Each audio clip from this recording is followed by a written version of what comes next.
여러분들은 가끔 그런 의문 안 생기십니까? 선하신 하나님, 그것도 절대 선하시다는 하나님이 창조하신 이 세상에 어쩌면 이렇게도 악이 차고 넘칠까?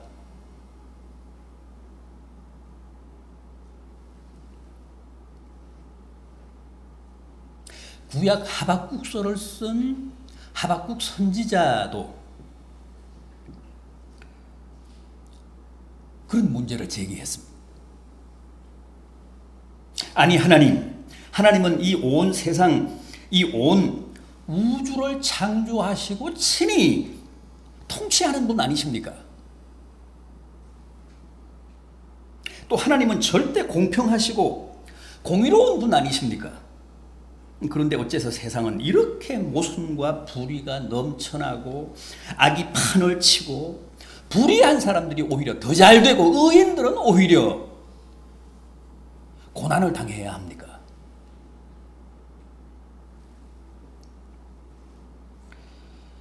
또 어째서 하나님이 이런 불의한 세상을 심판하시지 않고 그냥 두고 보고 계십니까? 참 이해가 안 되고 분통이 터져 못 살겠습니다. 하박국 선지자는 항상 하나님 앞에서 그렇게 호소했습니다. 이해가 안 갑니다.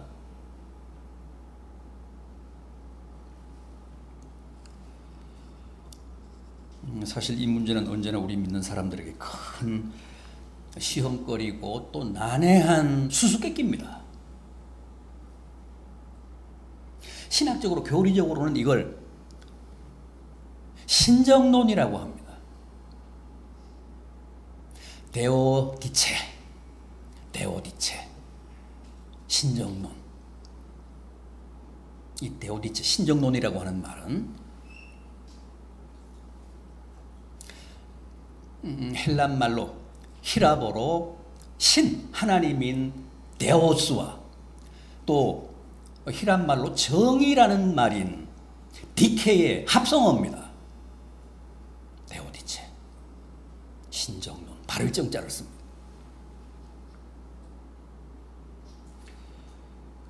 그러니까 의로우신 하나님이 창조하신 이 세상에 악이 득세한다. 그럼에도 불구하고 하나님은 정의로우신 분이다. 그 사실을 해명하고 그 사실을 변증하는 학문이 신정론입니다. 데오디체입니다.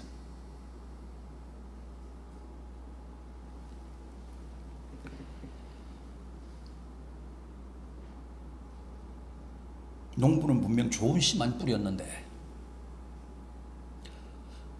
어째서 밭에 가라지가 생겼느냐는 거예요.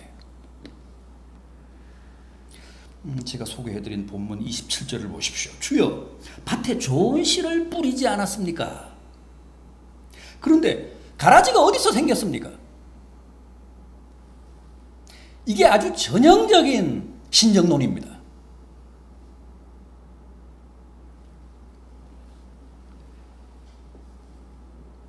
오늘 본문을 좀 더 자세히 보겠습니다. 어떤 농장 주인이 종들을 시켜서 밭을 갈고 잘 고른 후에 좋은 씨를 사서 뿌렸습니다. 그런데 이게 웬일입니까? 처음에는 몰랐는데 나중에 보니까 여기저기서 가라지가 밀과 함께 자라고 있는 겁니다.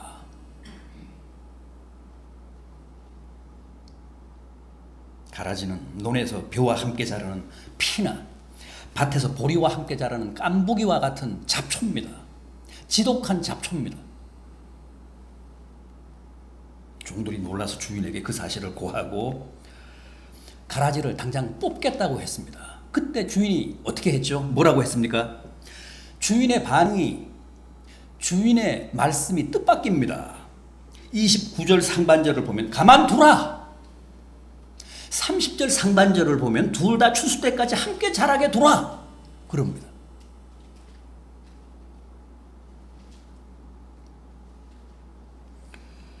추수 때 가서 내가 추수꾼들에게 명하여 가라지는 거두어 불사르게 하고 곡식은 모아서 내 곳간에 드리겠다.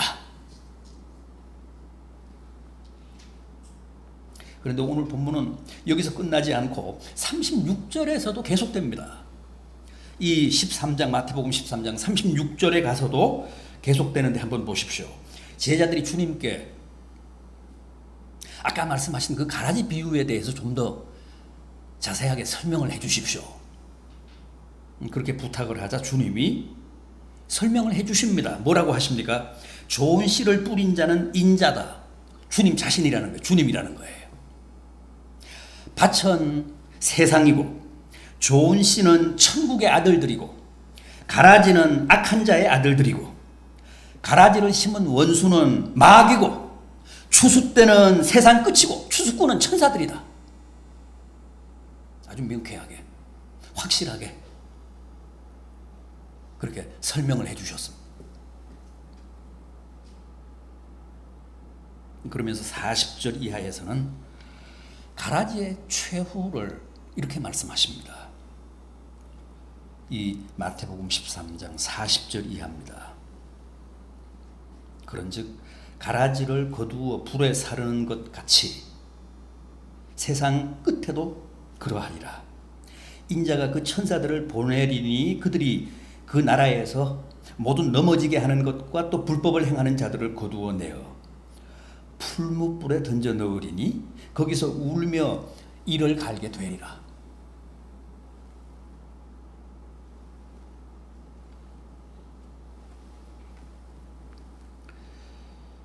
그러나 가라지들과는 달리 알곡들, 하나님의 아들들은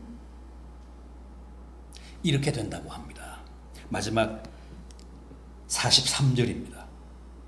마태복음 13장 마지막 절 43절. 그때 의인들은 자기 아버지 나라에서 해와 같이 빛나리라. 귀 있는 자들은 들으라. 알곡들은 하나님의 아들들은 하나님의 자녀들은 아버지 나라에 들어가서 영원히 해와 같이 빛날 것이라고 말씀하셨습니다. 그러니까 지금은 비록 함께 섞여서 살지만 또 함께 섞여 사는 동안에는 알곡이나 가라지나 거의 같은 조건에서 구분이 안 되지만 마지막 추수 때가 되면 그 둘의 운명이 서로 극명하게 갈린다고 합니다.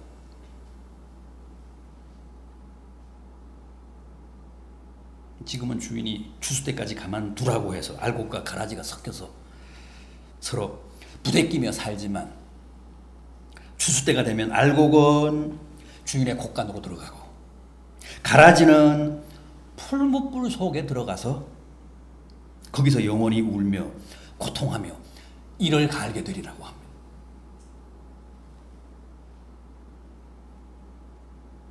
자, 그럼 여기서 몇 가지 중요한 신정론의 수수께끼들을 한번 되짚어 보도록 하겠습니다. 우선 왜 밭에는 심지도 않은 가라지가 나고 왜 선하신 하나님이 창조하신 이 세상에는 악이 넘쳐나는가? 악이 실제하는가?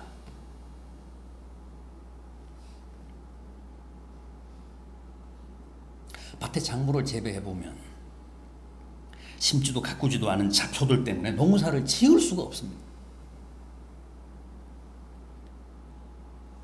농사는 그야말로 잡초들과의 전쟁입니다. 아니, 심지도 않았는데, 가꾸지도 않았는데, 밭작물보다 훨씬 더 잘 자라고 뿌리도 깊고 넓게 뻗습니다. 잡초들의 생명력은 놀라울 정도입니다. 정말 무서울 정도입니다. 애써 키우는 작물들을 아주 압도합니다. 세상도 그렇잖아요. 얼마나 악이 극성입니까? 얼마나 악이 파괴적이고 공격적입니까? 저는 세상에 악이 더 많은 것 같아요. 이게 무슨 뭐 50대 50이 아니고 어떻게 선하신, 절대적으로 선하신 하나님이 창조하신 세상에 이렇게 악이 득세할까?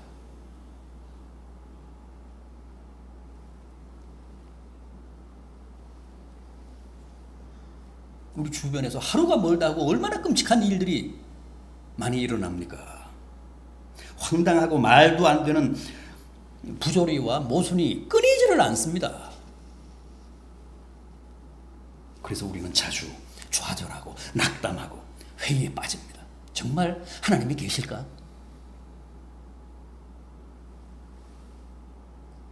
정말 하나님은 정의로운 분이실까? 의로운 분이실까?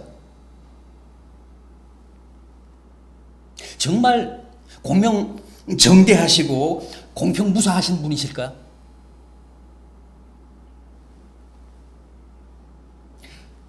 그렇다고 믿기에는 세상이 너무도 부조리하기 때문에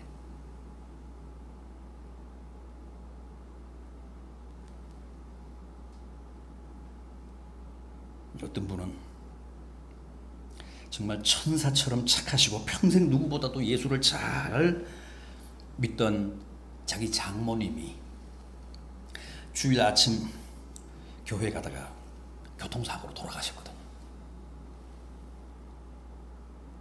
자기는 더 이상 하나님을 믿을 수 없다고 했습니다. 하나님이 계시다면 어떻게 이런 일이 있을 수 있는가?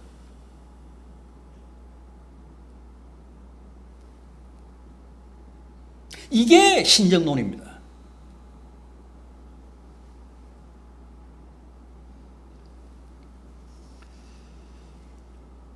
태초에 하나님이 이 세상을 창조하실 때 뭐라고 하셨죠? 보시기에 좋았더라. 하나님 보시기에 심히 좋았더라. 매번 날마다 감탄하셨습니다. 그만큼 세상이 아름다웠다는 거죠. 선했다는 겁니다. 오늘 본문도 보면 주인이 분명 좋은 씨만 뿌렸습니다.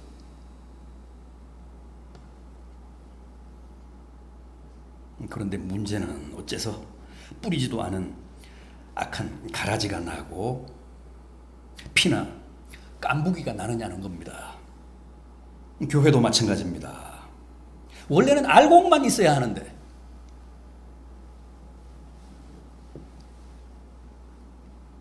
원래는 구원받고 부름받은 하나님의 자녀들만 있어야 하는데 현실은 꼭 그렇지만도 않은 것 같습니다. 교회, 에클레시아라는 말이 원래는 구원받은 사람들의 공동체 그런 뜻입니다. 택함을 입은 자들의 집합체 뭐 그런 뜻입니다. 그런데 꼭 구원받은 하나님의 자녀들만 있는가? 어떻게 생각하십니까?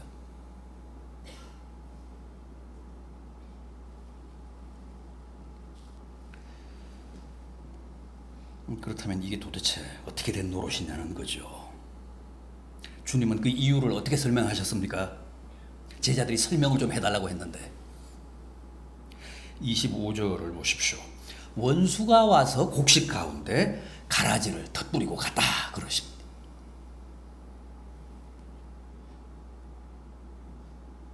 (28절에서도) 원수가 그렇게 했다고 합니다. 그런데 39절을 보면 가라지를 뿌린 그 원수는 뭐라고요? 누구라고요? 마귀요 그랬습니다. 마귀라는 겁니다. 여러분, 마귀가 바로 주인의 밭을 유린하고 노략질한 주범입니다. 좋은 씨 알곡만 뿌린 밭에 마귀가 몰래 와서 자기의 아들들, 원수의 종자들인 가라지를 뿌리고 갔다는 거예요.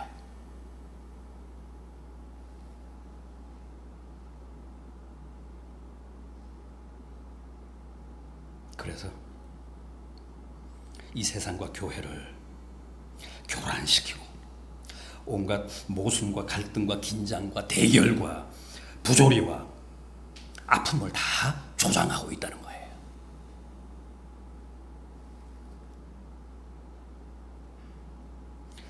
여러분, 주님이 이 세상에 알곡을 심으셨듯이 마귀도 몰래 가라지를 뿌립니다.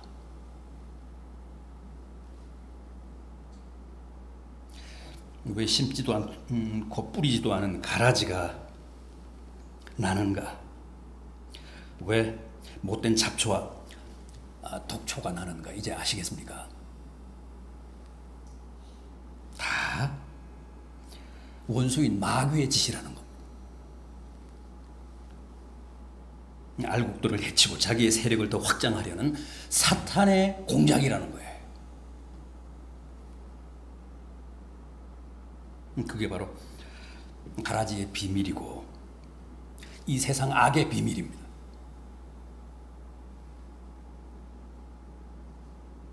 자, 그렇다면 가라지에 대한 주인의 처분을 한번 보겠습니다. 종들이 당장에 저 못된 가라지를 뽑겠다고 했을 때 주인은 가만두라고 했습니다. 둘 다 추수 때까지 함께 자라게 두라. 아니, 하루 이틀도 아니고 추수 때까지 두라고 합니다. 추수 때란 언제라고요? 세상 끝날이라고 했습니다.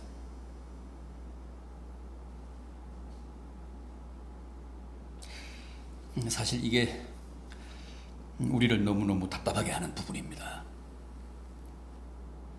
당장 나설대거나 뿌리채 뽑아도 시원찮을 마당에 가만두라고 하시고 또 추수 때까지 알곡과 함께 자라게 두라 그러십니다. 여러분, 주님은 늘 그러십니다. 하나님이 어디 있어? 하나님을 믿느니 내 주먹을 믿어. 그렇게 망발하는 인간도 일단은 그냥 놔두라고 하십니다.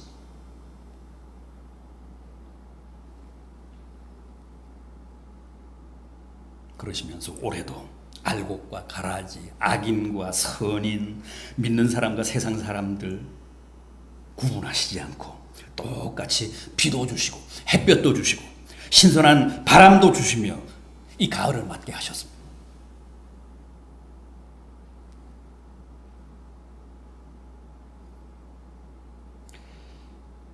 우리가 가장 견디기 힘든 부분이 바로 이런 겁니다. 보면 오히려 아마 우리 피해의식 때문에 그럴 거예요. 그렇게 보일 거예요. 악단들이 더 잘 되는 것 같습니다. 알곡보다 가라지가 더 웃자라고, 벼보다 피가 더 크게 자라고, 잡초들이 채소보다 더 성하잖아요.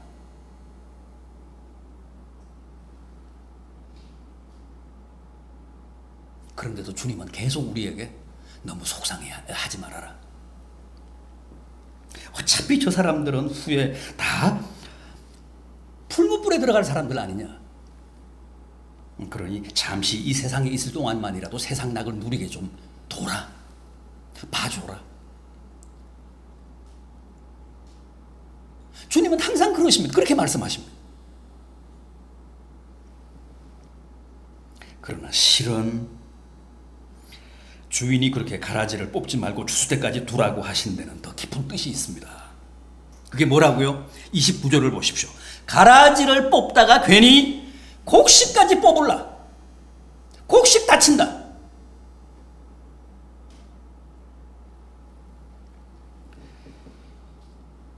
주인이 가라지를 가만두라고 하시는 것은 가라지에 대한 배려가 아닙니다. 가라지에 대한 선의가 아닙니다. 다 알곡을 위해서입니다. 알곡을 지키기 위해서, 알곡을 보호하기 위해서입니다.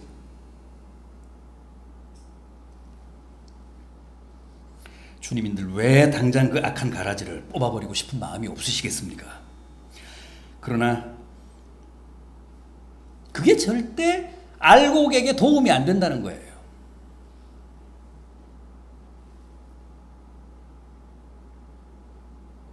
가라지는 알곡보다 더 뿌리를 깊고 넓게 내리기 때문에 자칫 가라지 한 포기 뽑다가 알곡을 여러 폭이 다칠 수 있기 때문에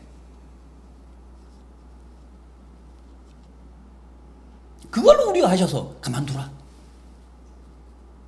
이제 얼마 안 남았다. 추수 때 내가 처분하마.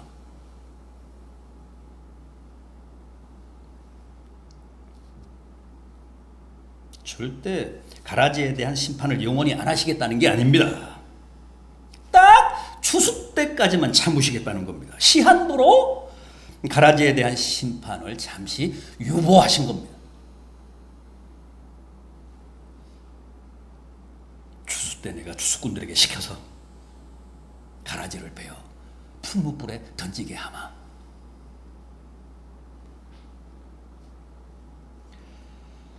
그러므로 우리는 아무리 악이 득세하고 가라지들이 승승장구한다고 해도 너무 속상해하거나 억울해할 필요가 없다는 겁니다. 이미 가라지들의 운명은 결정이 났기 때문에 그렇습니다. 그러나 심판의 날까지는, 세상 끝날까지는 기다려야 합니다. 보기 싫어도 가라지와 부대끼니 함께 살아야 합니다. 그게 아버지 뜻입니다.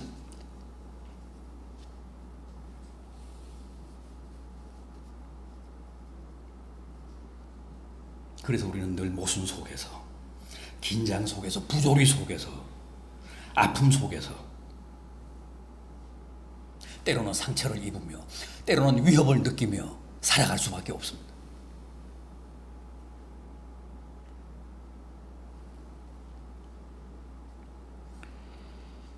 그래서 교회는 사회에 대한 지나친 기대나 환상이나 낙관주의는 늘 경계해야 합니다. 교회 안에도 사회 안에도 얼마든지 가라지들이 있을 수 있기 때문에 각오하셔야 합니다. 마음의 채비를 하셔야 합니다. 어떤 일도 다 가능하다. 어떤 일도 다 일어날 수 있다. 그런 마음의 대비를 하셔야 합니다.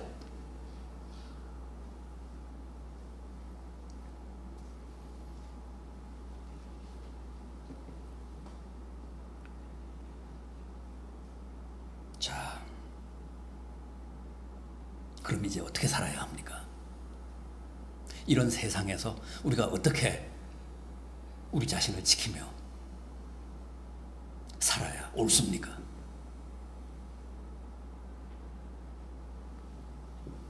마귀의 장난에 더 이상 희생되지 않기 위해 늘 깨어 있어야 한다고 합니다.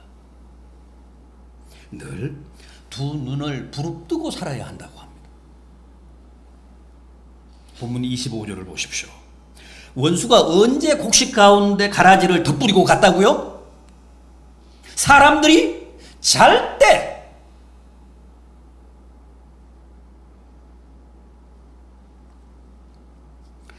사람들이 다 잘 때 마귀가 몰래 우리 사회에 악을 뿌리고 독을 뿌리고 갑니다. 성도들이 잘 때 마귀가 교회에 와서 독을 뿌립니다. 악을 뿌립니다.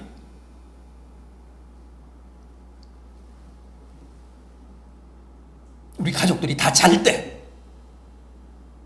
영적으로 깊은 잠에 떨어질 때 마귀가 우리 가정에 와서 악하고 독한 가라지를 뿌립니다.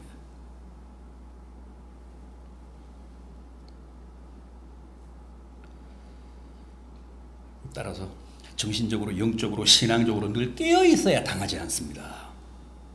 근신해야 합니다. 그렇지 않으면 마귀에게 당합니다.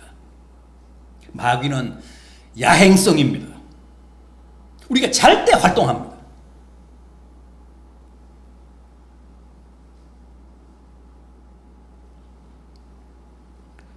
도적이어서 그렇습니다. 마귀는 우리의 영혼을 훔쳐가는 도적들이잖아요. 도적은 밤에 활동하잖아요.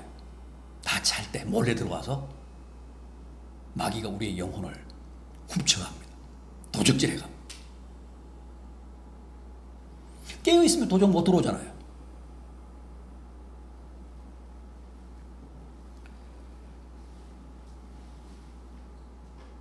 절도나 강도보다 훨씬 더 교활하고 대담하고 파괴적이어서 정말 단단히 깨어 있지 않으면 100이면 100 다 당하게 되어 있습니다. 그러나 내가 깨어 있으면, 내가 늘 성령 충만하면 나를 해치지 못합니다. 내가 무서워서가 아니라 내 안에 계신 성령이 무서워서 범접하지 못합니다. 나를 해치지 못합니다.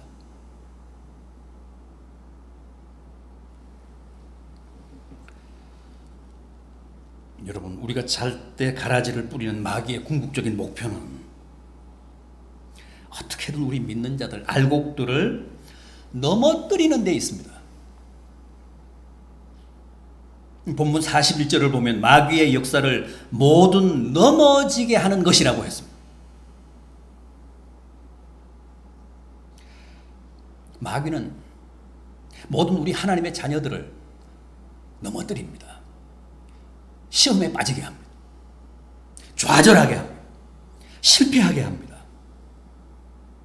마귀는 절대 알곡들을 가라지가 되게 하지는 못합니다. 이거 중요합니다.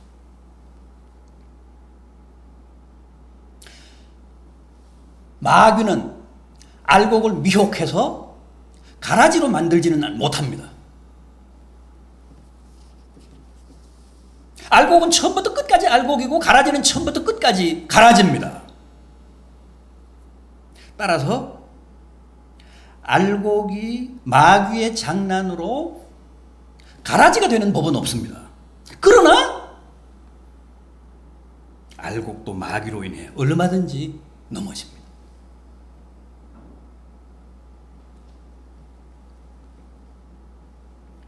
시험에 빠집니다. 큰 상처를 입고 피를 흘립니다.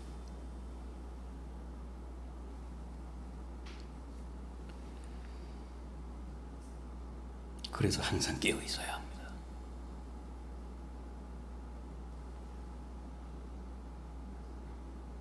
한시도 방심해서는 안 됩니다. 우리는 누구도 알곡이라는 사실 하나만으로 안도할 수 없습니다. 혹 내가 좋을 때 마귀가 내 안에 가라지를 뿌리고 가지는 않을까? 그렇게 경계하는 마음으로 늘 근신하며 자신을 잘 관리하며 살아요. 그래서 훗날 더 이상 그 어떤 모순도 갈등도 아픔도 부조리도 없는 아버지의 나라에서 영원한 알곡으로 어떻게 산다고요? 해처럼 빛나는 모습으로, 그런 존재로 영원히 사는 복된 성도들 되시기를 진심으로 기원합니다. 기도하시겠습니다.